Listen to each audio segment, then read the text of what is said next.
Welcome to the Ramon Foster Show, brought to you by the Get Go Cafe and Market, where they're always open, always serving hot, fresh food. Mon, happy Wednesday to you.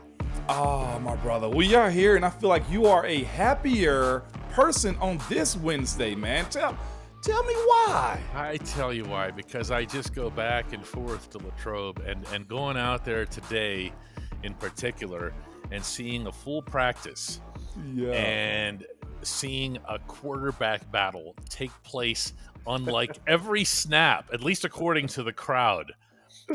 True story. Mitch Trubisky throws a couple of incomplete passes, and some dude in the bleachers behind me, you know, where the football field bleachers, yells out, "Put Pickett in!" Oh, Head up, practice. See, this is what happens. This is what happens in training camp. And I know we're about to talk about them, but let's go here too. That is also, DK, the beauty of what Steeler training camp is. It's the chirping, it's the fans, it's the interaction of big play, it's the interaction of, man, I don't know how we feel this year. It is about as raw as you can get as far as the fans' evaluation of what's happening in practice. Am I right? And you are right. And it was only a few minutes later that Trubisky drops back and lets a ball fly. Like, I'm talking minimum 40 yards in the air. And I'm on a sideline. I'm talking to our producer, Eddie, and I go, I like bump Eddie's shoulder like this, and I go, like it's a meteor? Yeah. And Eddie looks up and he goes, "Oh no. Oh no. And guess who's at the other end of this glorious rainbow?" No. You tell me. I saw it on Twitter. It's George Pickens. What an old school name, and clearly what an old school play, man. For a young kid in the 2000s to be named George, okay? For him to be named George, he had to grow up being the dog, and it's clear. Okay, not bulldog. He means. No. Although that would eventually happen as well. But yeah. But it's just like the names Herbert or Herb. Like, it's one of those type names. Like, he has an older name. It's like a young girl now being named Barbara, and my mother-in-law name is Barbara. So I'm not crapping on Barbaras here, but you better be a tough soul with a name like George. And I feel like today he proved it. I saw clips from fans that put it out there, and not just this. You said a 40-yard bomb in the air. I don't know if it was 40. I don't know if it was 45. But everybody that I saw as far as George Pickens been trending on Twitter a little bit today said it was a 40-plus drop ball, and he made a miraculous catch that was just like, this kid can play ball. And from day one, DK, we pretty much said, if he's healthy, if he controls his attitude, his ceiling is does he have one? Well, I'm going to tell you about a play that got no attention from anybody today, and it was a little bit before that. It was a pass. Boy, you know what? I don't remember which of the quarterbacks it was from. It doesn't matter for this purpose, but it was pretty well over his head. Yeah. It was about, 15 yards, a little bit to the right, and he went up for this ball. Yeah, Mon, I told you about this when I called you from saw the campus. You saw it? Yeah, I did see it. He had no business having his hands on this ball. Now, he goes way back, like Plastic Man. Yeah. He's reaching, like you think his torso is going to get ripped apart. Yeah. And he comes down, and the crowd is going berserk. He didn't hang on to the ball. Yeah. Now, what you might not have seen was how upset he was about this. I did see that too. It was out there. Yep. He took his hand and he's slamming the grass down, and he's really upset. And the rest of the wide receivers that are on the sideline are kind of looking at him like, what are you doing, George? Yeah. But he thought he should have had that ball. I don't think he should have even been in the same solar system as that ball. Well, number one is his athletic ability, and there was a few other clips out there, two of them, and it'd be a shame if the Steelers don't post one or two or three or four of those near misses or catches that he had. I saw a back shoulder that he had also, but the one that you're speaking of where his body just kind of torqued in the air, he hit the ground and the ball comes out. Just that body control from a young guy like that. And I'll say this too. He's ambitious as hell. We can say that, right? The fact that, look, whatever's in the air by him, he's going up for, and he doesn't mind that. And this is a good thing, too, for the quarterbacks that are throwing to him, knowing that, look, if you're in that vicinity of him, then he's probably has a good chance of catching the ball. That right there, DK, to me, is a very unique skill set. You remember when ESPN was doing the sports science stuff, and they have the guys on the landing mat, and they're talking about he has a 25-foot catch radius around his body because of his arms. And like that's kind of what George Pickens is kind of displaying for people, man. But Coach Tomlin probably talk to him tonight and say, hey, look, the ground. You don't necessarily have to be there all the time. I need you more up than down. This is a camp setting. I don't need bodies on the floor, and he's going to learn from it. But it'll be in the challenging type of attitude, DK, to where it's, look, I love this passion. I love what you're doing, but we also need you day one when the season starts and opens up a little bit too. So I'm excited to see more of that, how he controls his body. And the fact that you actually brought up the fact that he's using his hands to catch, and not just that, but acrobatically catching these type of balls, DK. And the one thing that we needed more of, and we spoke about this, DK, a few episodes, maybe a couple weeks ago, is the deep ball threat, whether it's Chase or whether it's him, or the fact of, look, you got to keep the defense honest. Yeah, you got to at least let them respect the threat. You know, even if you only, bat 250 on those or whatever it is, they've got to at least recognize that you can do it.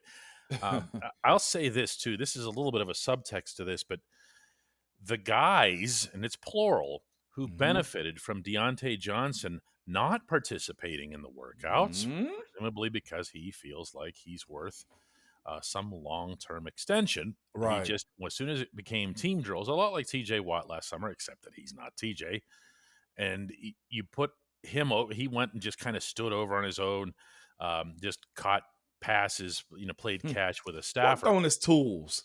Well, guess who was working on his position? It was Pickens, rotating with Calvin Austin. And by the way, Calvin Austin made some plays too. Yeah, so, man. Opportunity, as they say, right? I know it knocks, man, and you better answer it. Those two young guys that you just mentioned, though, Calvin Austin, just specifically because they're new, they're young, and we're learning them.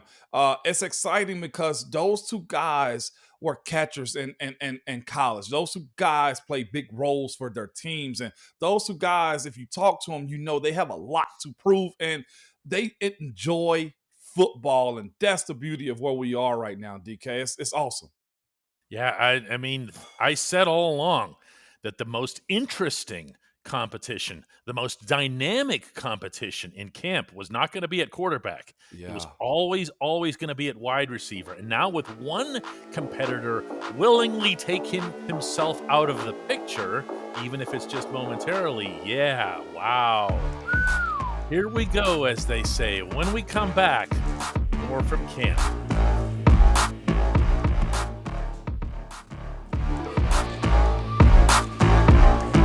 Back to the Ramon Foster Show, and no, we weren't going to avoid the quarterbacks, right, Mon?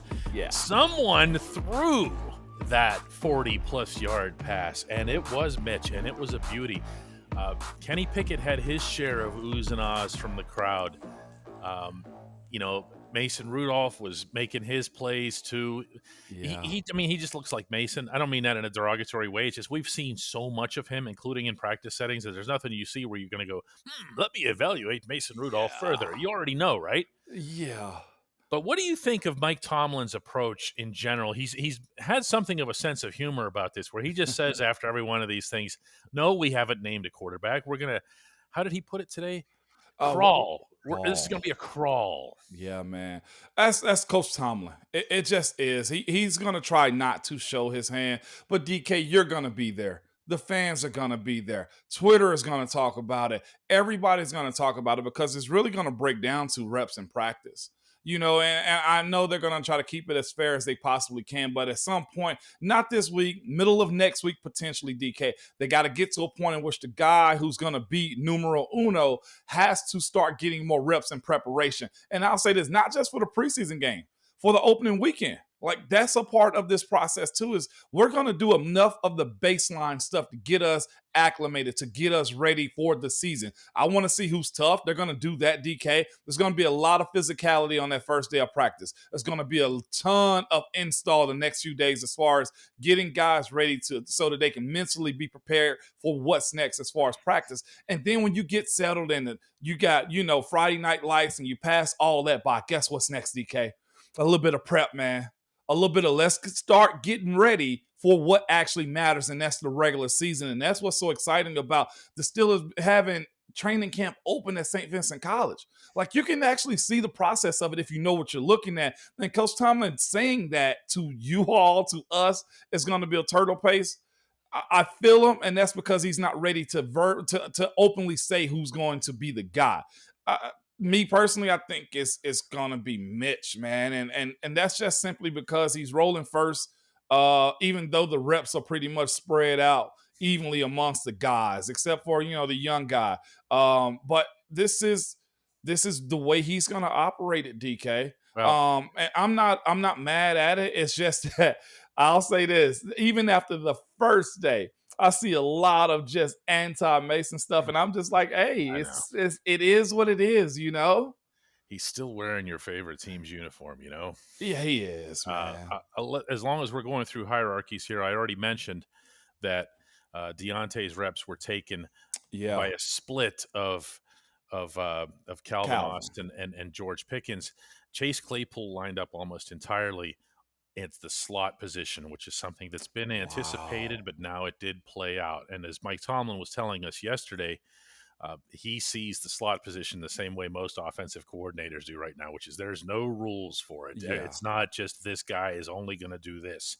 You can do anything from in there.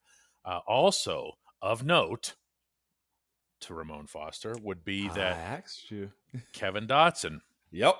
Got the first team reps at left guard ahead of Kendrick Green. Now, that surprises me not at all, but at the same time, it kind of lets you know what they really think about Green, Yeah, they do. And it's really not bad on him, except for the fact that he might have just played a little bit earlier. He may have actually taken that number 53, and people have memories of that jersey. And can we be real about that, DK? Like, you came in, looked similar to what Marquise was, and they kind of compare you to him, and then you fall short of it. And now you got to fight yourself out of that stereotype that was kind of left on you last year. It wasn't a bad year for Kendrick. I just need to say that too. It wasn't bad. He just wasn't ready for what the NFL was holistically. It wasn't just, I'm gonna get in here and play. You are you're playing in the AFC North.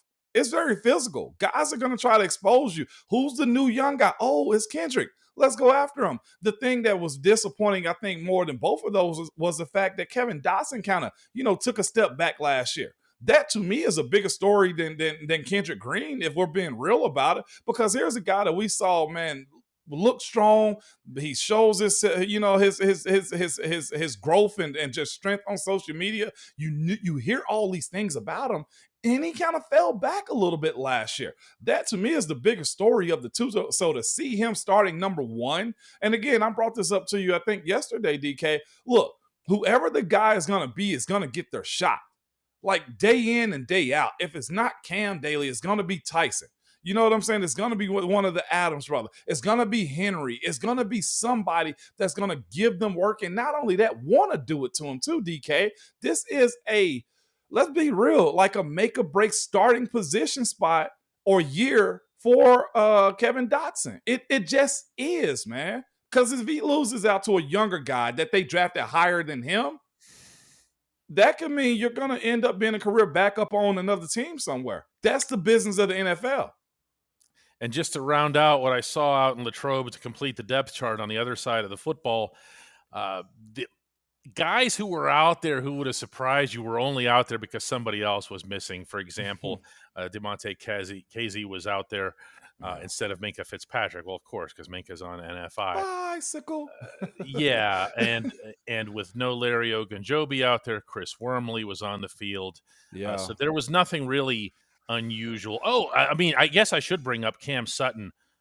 operating on the inside in Yeah. the slot, which I am really happy about. I mean, no offense to Cam and the work he did outside. I'm glad he did it. Glad he wanted to do it. But man, is he good on the inside. Just shows versatility more than anything, right? But I almost feel like he's more comfortable inside DK. And I'll say this too, especially if they have guys like Chase in the Chase Claypool in the slot position too. That means a lot. So that's a great preparation for what's to come down the line during the regular season. Yeah, you don't just put your leftovers on the inside anymore. That's just not how it works. Now, when we come back, the only segment that matters. Hey, Mom.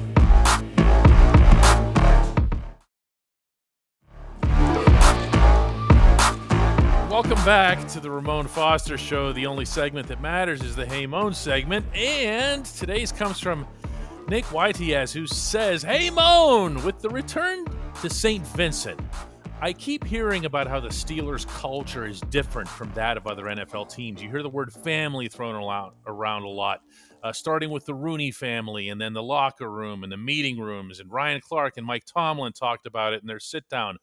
I'm wondering if there might be any kind of shadow or negative side to it. In your experience, did you ever sense that the team was getting too comfortable or too complacent? Can the relationships within the team become more important than the outcome?" Well, Mon, you thought all these were going to be easy, right?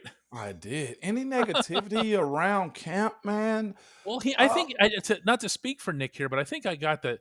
What he was asking is if you guys are all so chummy and so close, can it kind of work against you in a way where there might be a lack of accountability, you know? Oh, no. That's you're thinking about, tabloid type stuff. I feel like when you ask that type of question, not that you're asking that, but that's what I think in the sense that no, St. Vincent hasn't ever been that. Like I've seen guys, you speak about, just being too chummy.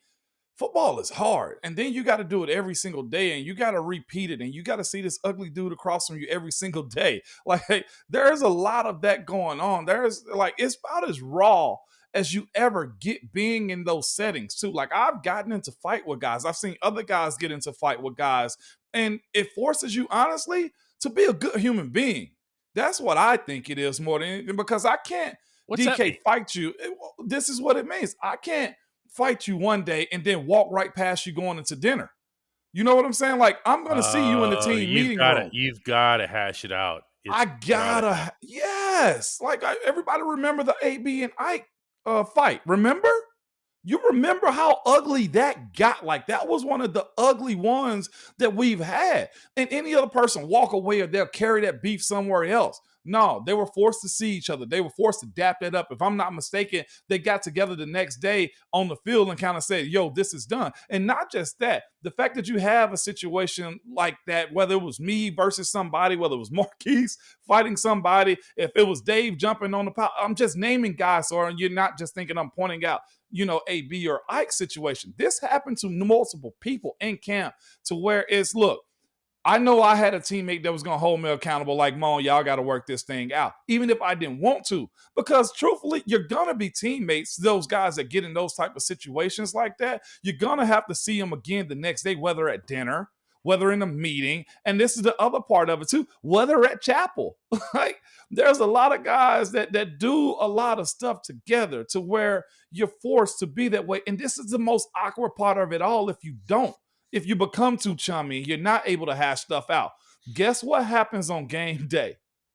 You become real teammates when you all put on the same colors, when you all travel on the team plane, when you all got to look at each other and say, hey, it's us versus them.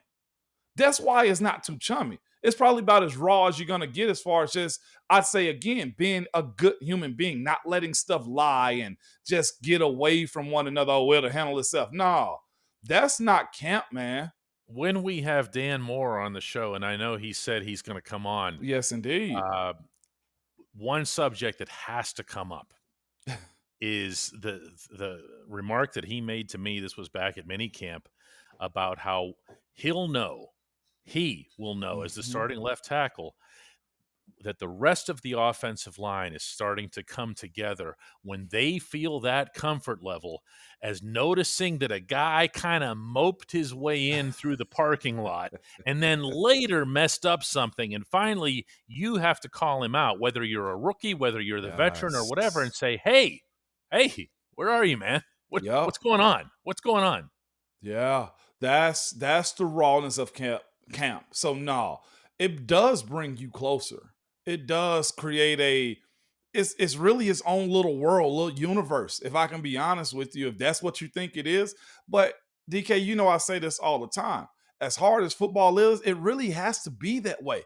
Because nobody really understands your pains, the injuries, the heartache, the blood, the sweat, like coming together as a team. Like that's what football and camp does for you. So I got a little what do you want to call it right there? Just I was philosophizing a little bit, but it is what it is. I love what camp brings out of people too. So call me a football romantic, I guess.